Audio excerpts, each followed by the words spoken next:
And welcome, everybody. This is Big Baby Ben. And this is Judas Black, guys. We are back. This is Wrestling with Bros. We got a lot to cover tonight, Big Baby. Why don't you kick it off? You know, so much to cover and such an awesome experience that me and my brother, my partner in this business, co-owner of Wrestling with Bros, co-CEO of Wrestling with Bros, Judas Black, we got to stand in the middle of an MCW ring with Jimmy Smooth chants surrounding us in an uproaring the building. That's right. For Jimmy Smooth, I will put my ones in the air.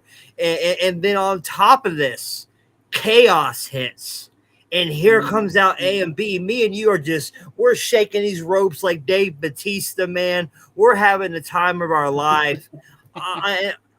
I still get goosebumps. And I just went back and showed Sammy's sister, Katie was here today, and I just went and showed her, and she's like, wow, you guys really gave the energy in the building. And then when that guy came out, I said, that guy is Austin Michael Baldridge, and she said she wants to meet him. I said, this guy's phenomenal, and then we got to share this ring and this respect with him. And so much love to AMB and MCW, Judas. Absolutely, brother. I mean, it is just a phenomenal thing to be able to meet and be in the middle of that ring with Austin Michael Baldridge, the owner now of MCW, being passed on and from the legacy of Jimmy Smooth, like a son to Jimmy Smooth. AMB is, and he accepted not one but two awards, one for Jimmy Smooth for the Wrestling Bros Hall of Honor, and one for himself, Austin Michael Baldridge. So congratulations, guys. Your work, your efforts, everything you've done for this wrestling business, everything you've done for Wrestling with Bros to help us succeed. You were rewarded because we felt you deserved that honor. And we have a special person that I have grown to have so much respect and love for. Since day one we met her, and that's the one and only mom of MCW, Stacy McCormick. Good evening, guys. Good evening, Stacy. Good evening, Stacy. It is good to hear from you. Wrestling with Bros is so honored to be a part of MCW, and so honored, you're like a mother to us because you're the mother of MCW, and Wrestling with Bros is very proud and very happy and very humbled to be a part of MCW. And speaking of MCW, we just got the drop from MCW. They dropped it on their page. I instantly grabbed it. And, we got the schedule for this coming year. And we will be at every show like we always are. And all the awesome talent and the awesome smiling faces that greet you at the door. This right here is the MCW 2025 schedule. Breaking news, guys. February 28th, 2025, the very first show for the year. April 25th, 2025, June 28th, 2025. I would assume somewhere in that time window, we'll probably have another Jimmy Smooth Battle Royal. The big royal in honor of the man himself. And then August 16th, 2025, October 18th, 2025, and December 20th, 2025 will wrap up the year, and we'll go out with a bang. Wrestling with Bros will be right there with them as we do that.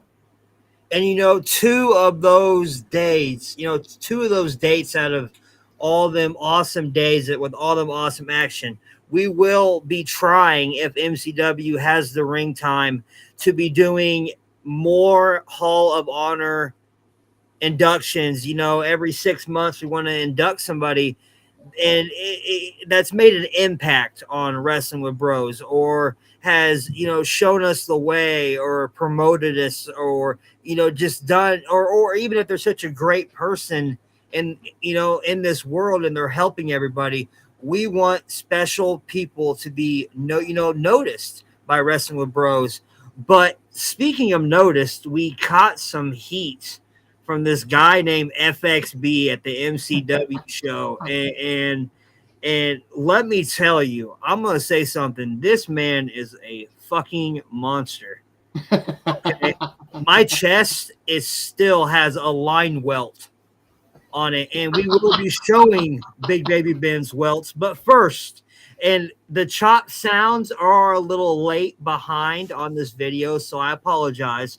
But listen close. Turn up your computers, turn up your TVs, and turn up. It's not fake. The sounds are not fake.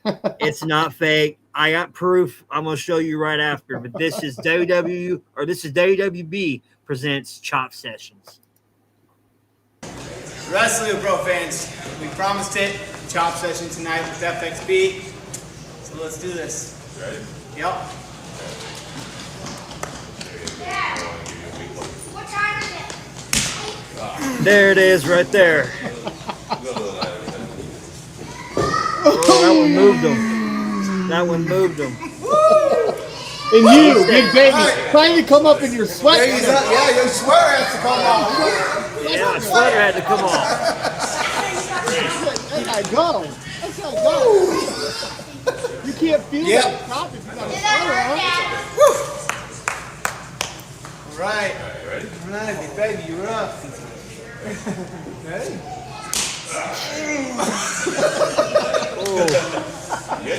Get it. One more, FXB. One more, FXB. Come on,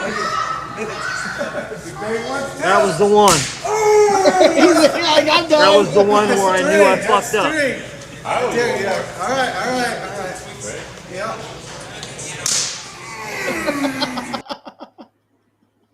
And the damages of this, of Wrestling with Bros presents Chop Sessions. Nice handprint with the welt right there. Absolutely. That mark right there, like Big Baby said, that purple mark right through the middle is still there. It's still there. FXB, shout out to you, buddy. So far, the biggest impact on Chop Sessions. And we've covered MCW. We love them so much. We can't wait for the next show. All the fans, just everyone there, can't wait. But this is where everyone starts to be, why do we got to talk about WWE? Because we started with WWE, and we talk about WWE still because we still watch it. We love independent wrestling more. We love independent wrestling way more than, professional. But to me, independent is professional. I'm correcting myself. The independent scene is the professional scene. You got to let me correct myself. To me, these guys, they take the banger shots, They absolutely do, brother. I mean, a lot of people out there in this world use the F word. It's the F word in the wrestling world. It's called fake. The wrestling's not fake. It's not fake. It's choreographed, yes. It's set up, it's lined up, yes. But the moves, the shots, as you can see, Big Baby's chest from the chops, that stuff's not fake. That can't be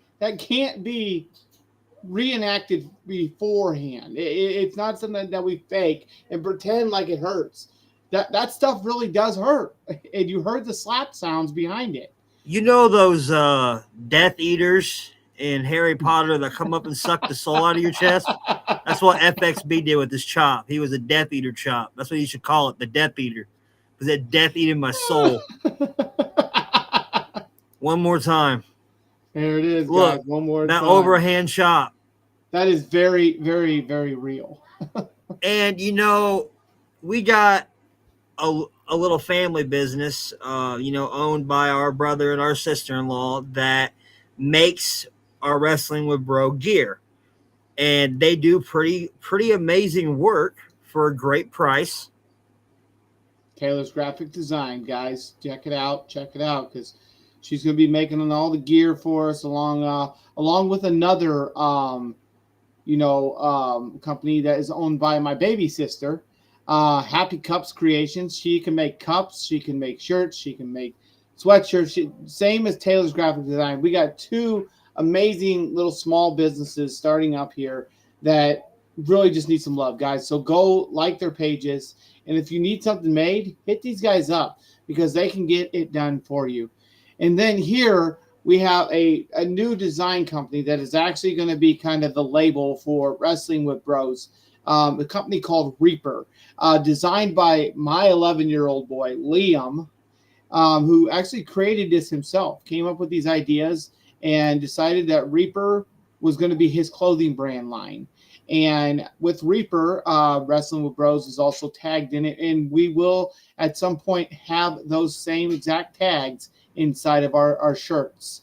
So guys, go check out Taylor's Graphic Designs, go check out Happy Cups Creations, and keep your eyes open for Reaper, the Reaper line, because my son is a very smart kid and he is on his way with getting that done. Right there, Stacey McCormick, independent wrestling is better than WWE.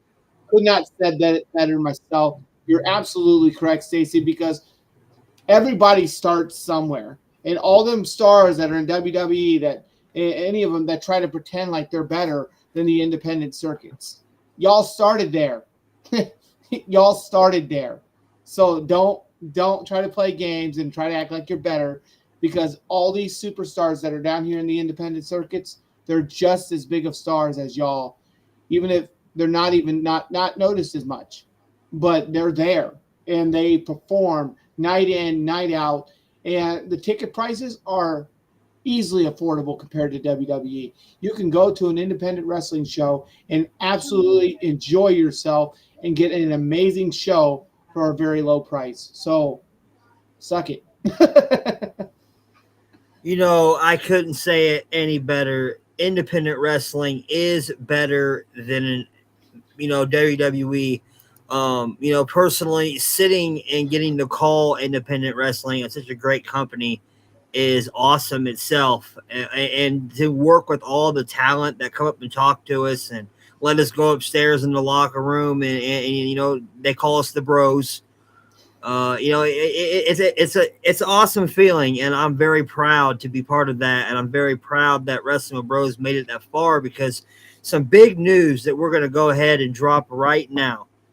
January 6th, Raw is Netflix will be the season 2 ender to Wrestling with Bros. Will be the Wrestling season Bros 2 ender. Finally ending season 2. We have been going for quite some time. This is actually the longest season we've had yet. Our first season was, I'd say about 4 to 6 months, somewhere in there. And the rest of this time, we're heading into almost a 2-year mark, a year and a half of season 2. And season 3 is going to be a banger, guys, because, like Baby said, season 2 ends with Raw on Netflix. Raw is officially moving to a streaming platform. Season 3, I'm just going to let it out of the bag, guys.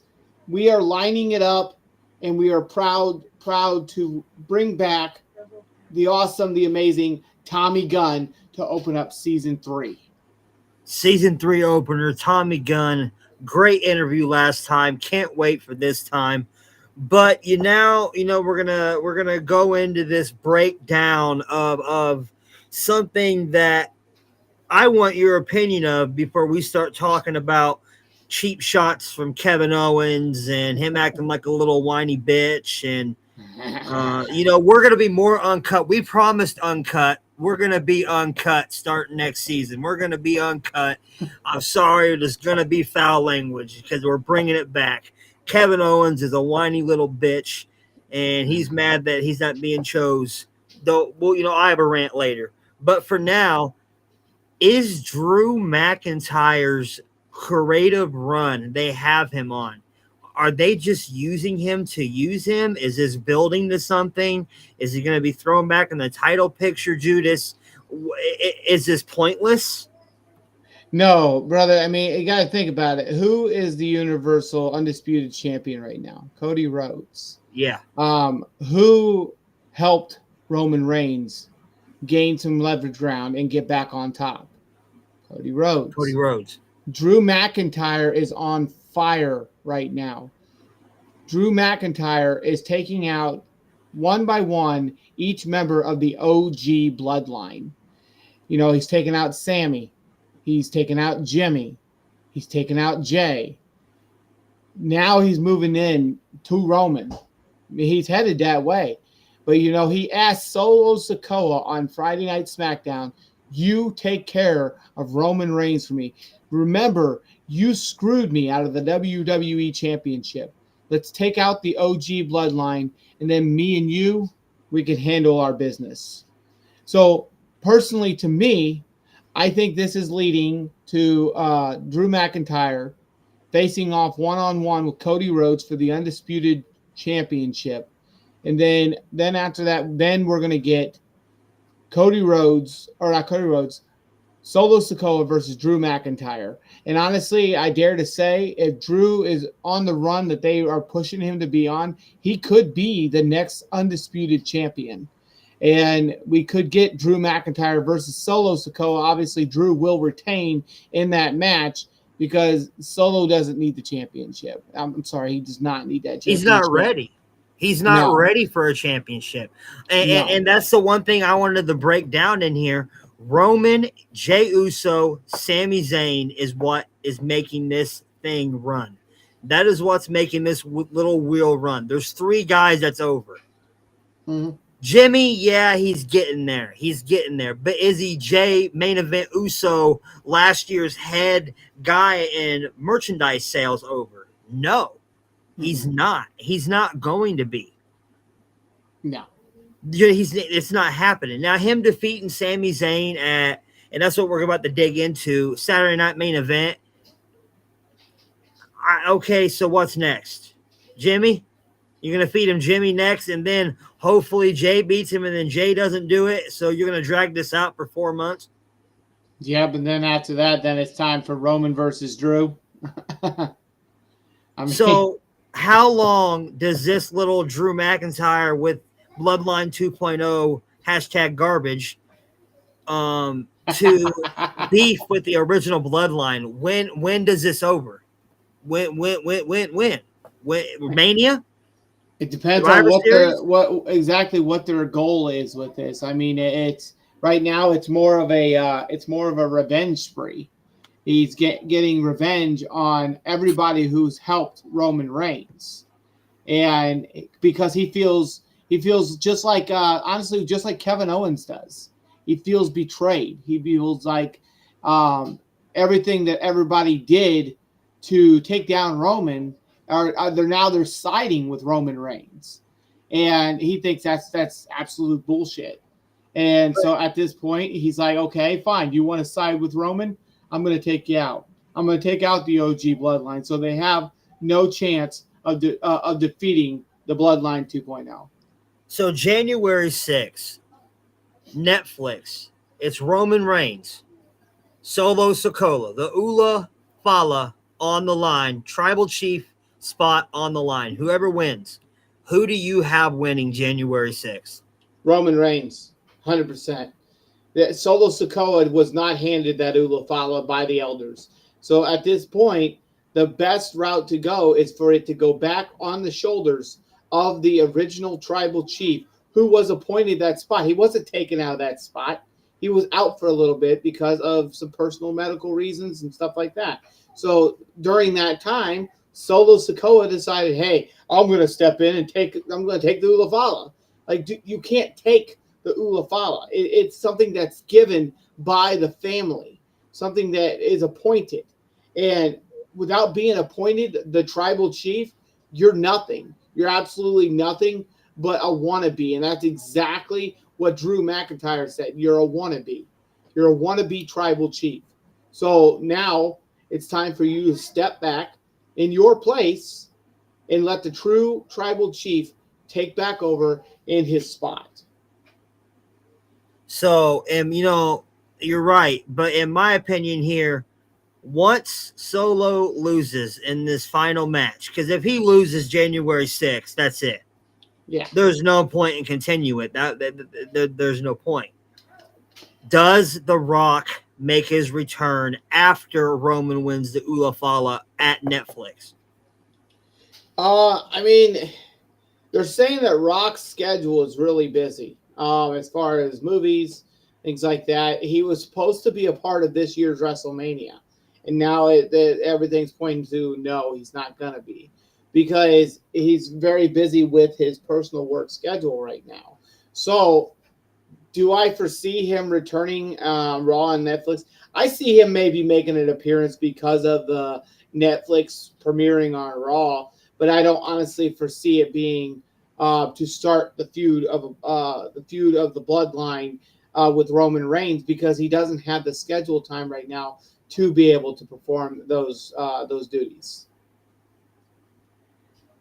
And here's the whole thing with The Rock, in my opinion. He came back at Bad Blood, gave a statement, didn't talk at all, didn't say a word, right? Made $1 million, made $1 million, $1 million.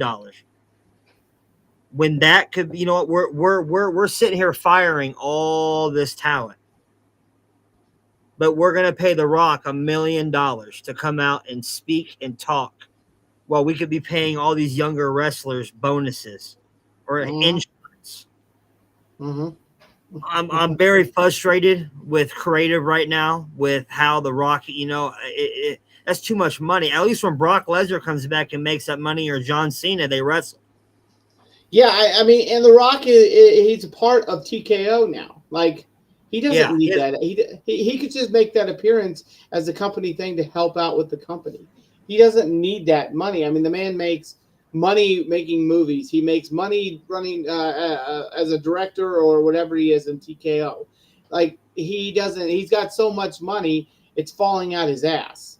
I mean, it's just be honest, it's falling out of his ass, and there's no reason, unless he's actually gonna come out and wrestle and actually step up, then step down and acknowledge your tribal chief. I said it. Rock needs to acknowledge his true tribal chief, Roman Reigns. And everyone in the episode earlier was like, why is Ben calling Kevin Owens a bitch? Well, let me tell you why I'm saying Kevin Owens is a little baby back bitch. Because Kevin Owens took out Randy knowing he had a severe neck injury he just came back from, and hit him with that pile driver. That's horseshit. And then on top of it, Cody Rhodes defeats him fair and square. And then he hits him with another pile driver. And now Cody's neck is messed up. With a packaged pile driver, yep. Yes. So, Judas, I'm not very happy. I don't like the pile driver. Stone Cold, a lot of people have suffered from pile drivers. Yes. So how do you feel as a wrestler? Are you going to step up, put your hand in the air and say, I'm taking a pile driver? No. No. So as a wrestler, not as a podcast partner, but as a wrestler, tell me how you feel about the pile driver. I feel that the pile driver is dangerous. I mean, that's why it was banned in WWE to begin with. I mean, take a look at the position of the wrestler as they're coming down. If you don't have the wrestler lined up correctly or at the exact right height above the mat when you drop them, you're dropping all their body weight, and all of that body weight that you're pushing down with, that force onto their head and their neck. And if their body doesn't curve right into that pile driver, they're going to come down like this, and their whole neck's going to bend inward. So, yeah, the pile driver, it's a very dangerous move. And honestly, I feel that it being banned, it should have stayed banned. It should have stayed where it was on the shelf as a dusty old move that should not be being used in a wrestling ring. And there's been a couple moves, from that's been banned. One of them, the curb stomp by Seth Rollins, there Which for was a brought while. back. Yeah, which is brought back. But the difference between a curb stomp and a pile driver, Judas, you got to think this pile driver that they're bringing, and I know they said they would make wrestling edgier, and I know they said they would make it a little bit more adult-like. But the pile driver, that's not really safe for talent. It doesn't really, it's a storyline. You're just like the low blow between Shinsuke Nakamura and AJ Styles. It's a move storyline, but in my opinion, you're risking people's necks that have neck problem. Randy Orton does not need to be taking a pile driver. No. Randy Orton So, should not be taking a pile driver. how did you feel about the Cody Rhodes Kevin Owens match? I felt the match was very good. I mean, honestly, it was very good. The overall performance of both superstars was awesome, and I felt that it went exactly how it should have. Cody retaining his title, and I mean, honestly, yes, Kevin Owens been chasing that title for a while. And does Kevin Owens deserve a title? He did, but with his sour attitude and his lack of empathy towards his fellow wrestler, he doesn't deserve it. So the match went exactly how it should have. He ruined that match by allowing himself to be consumed with his anger and taking out Cody Rhodes with the pile driver. So honestly, I love the match, but I am not happy with what happened after Saturday night's main event went off the air.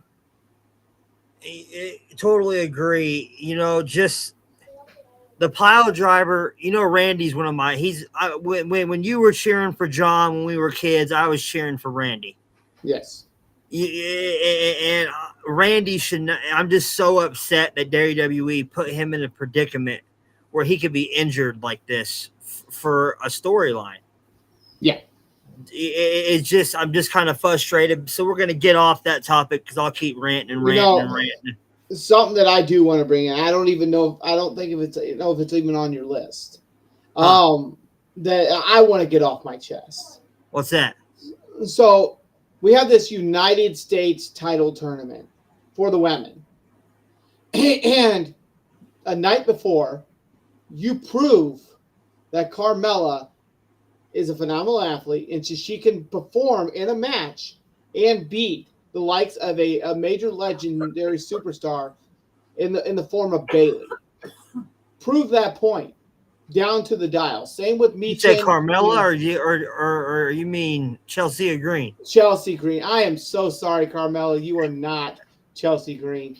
So Chelsea Green. I apologize. Thanks for correcting me on that.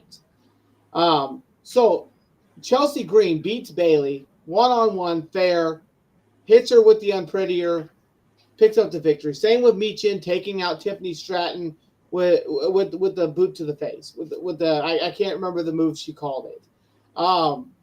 So anyway, both superstars proving why they deserve to be in the main event title picture for the United States title.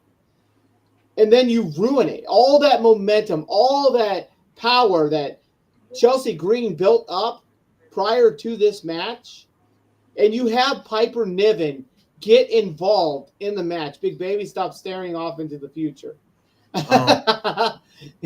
You have Piper Niven interfere in this United States title match, once again proving that Chelsea Green can't do it on her own.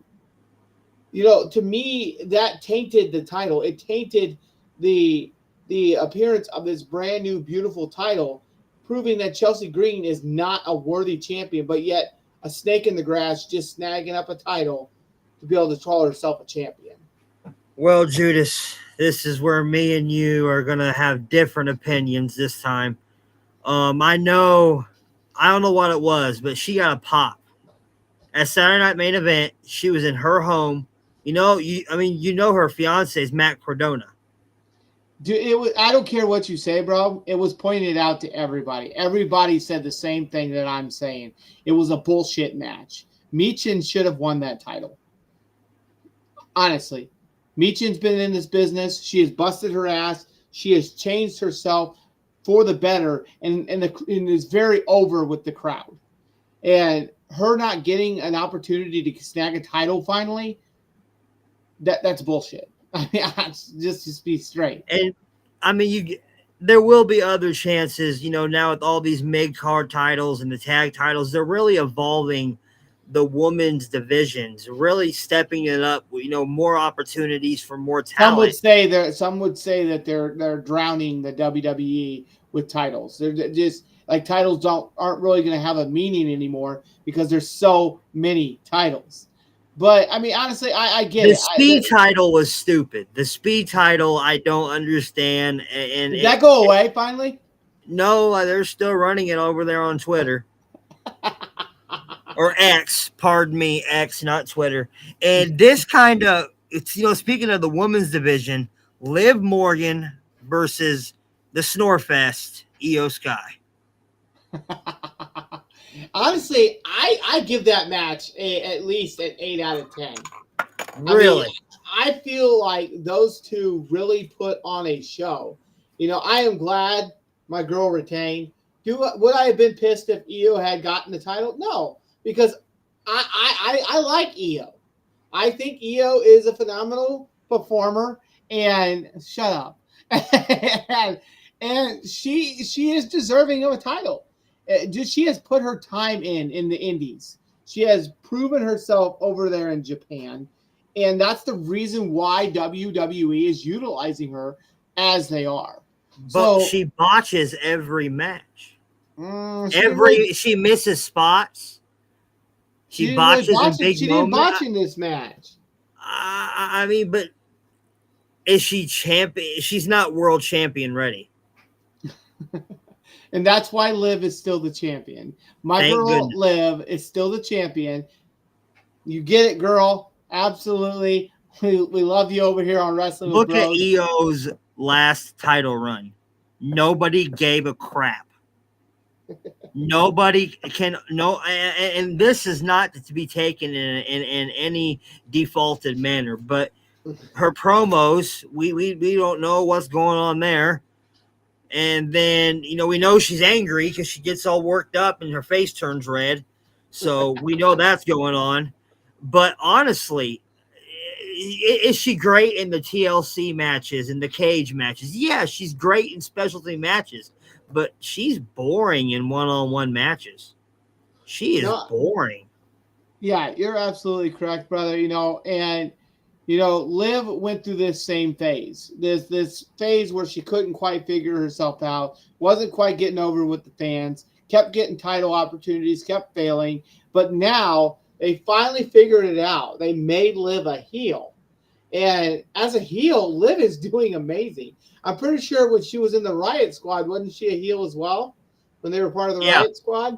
So they obviously opened their eyes and said, oh, look, watch her in the Riot Squad. That right there, that is the Liv we want. And, if you're listening, Liv, and I'm sure you're not, Wrestling with Bros would love to have you on the podcast because I know you belong to Daddy Dom, but we would love nothing better than to have that interview with Liv Morgan. Just give Daddy Dom his chicken nuggets and his McDonald's and tell him he'll be okay. Give him his nuggies. Come on the show. He can come on too. He can come on too so we can talk about all that disrespect towards his legendary father. Absolutely. Hey, you hear that, Dirty Dom? Come on the pod. We're going to be talking because your dad is an absolute legend, and he did everything he could to make sure you made it in this world so you could come to the WWE. I like to be heel and create waves. You don't even tie your dad's boots, kid. You don't even tie your dad's boots. That is one of the greatest. Look, in my childhood, I remember when he won the world title for the first time. I jumped up and down with joy. When you win the world title, I'm going to be taking a nap on my couch. Was it who was it? JBL and no, who was it? It was Batista and someone else. Edge, I think. Batista and Edge. No. Oh, I can't remember. I'm gonna look it up. While he's looking that up, because we don't know that match, we are going to go blast from the past, Wrestling with Bros style, and we are bringing up a true bump taker. one of the nastiest superstars to take the nastiest bumps of the Attitude Era. And when I say this name, I hope Judas lights up. Wow, we were both completely off. Who was it? Rey Mysterio beat Randy Orton and Kurt Angle in a triple threat to win the World Heavyweight Championship at WrestleMania 22. This is why we fact checked on Wrestling with Bros. But blast from the past.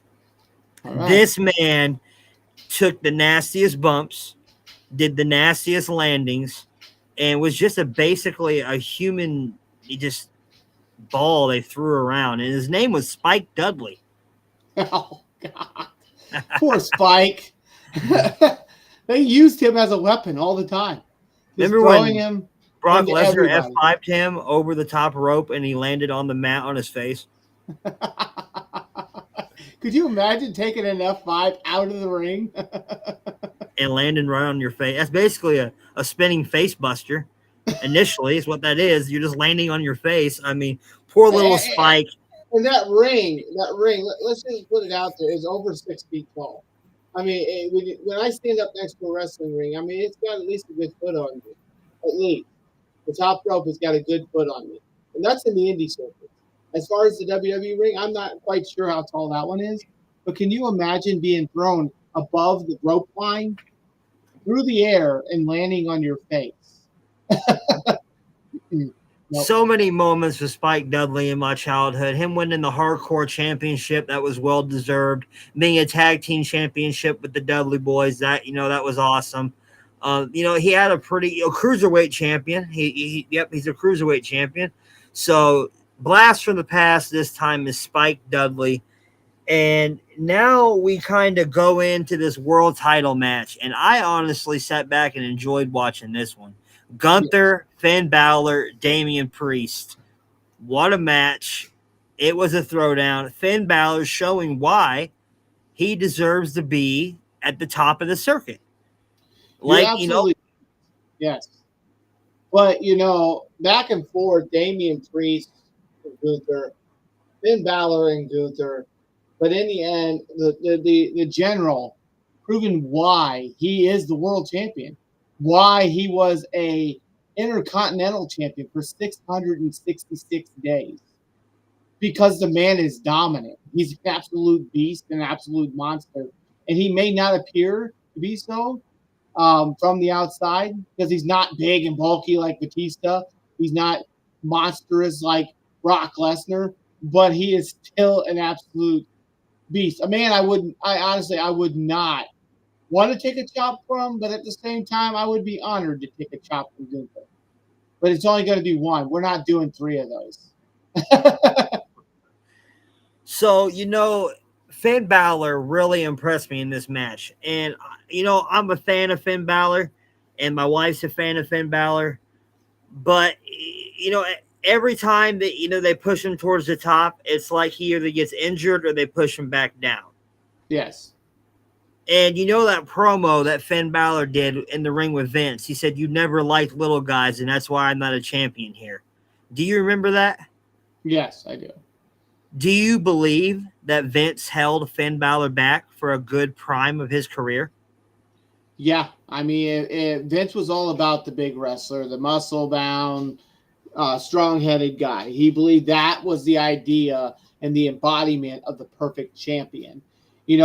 Before, all you ever seen when you've seen champions was big guys walking around with a title on their shoulder and all the little guys just getting their asses handed to them in the middle of the ring. Now you've got young superstars, young talent, and they're not much bigger than myself in size and muscle size and stuff. And they're champions and they're dominating the circuit.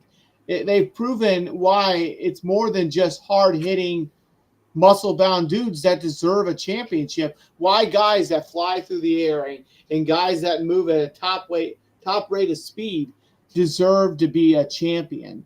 And yeah, I honestly do think that because of Vince's ego, is what we'll call it, his ego trip that he went through his entire career, just because he owned the company and he could do whatever he felt like he wanted to do. That's why guys like Finn Balor never got opportunities, or at least not yet at this time, to be a top title contender and be able to hold a title for a long period of time. Absolutely. And now we move into the closing topic, the one that I don't know if you saw on my paper or not, but we got your guy, Seth freaking Rollins, Mr. OOO, clashing with my guy, CM Punk, and they both have good points about each other. Yes. Honestly, they both have good points. And I want to ask you now, because I ask it every episode, and since Punk's return, are you still in agreement that Punk has been good for business? When did I So ever far. tell you?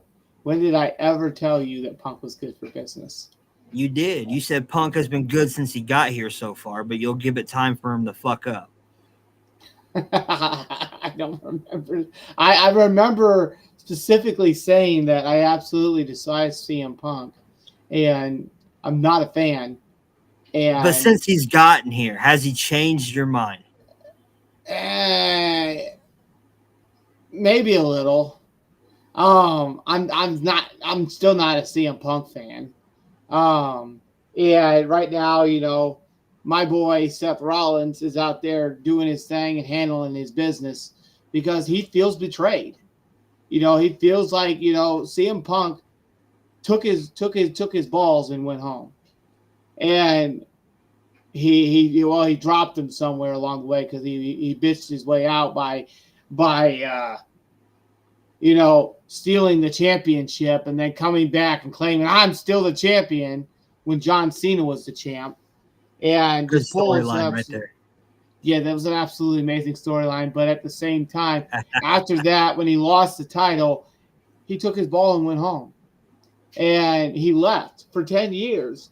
And, Seth Rollins attempted to reach out to this man over that 10-year time frame, and CM Punk completely ghosted him.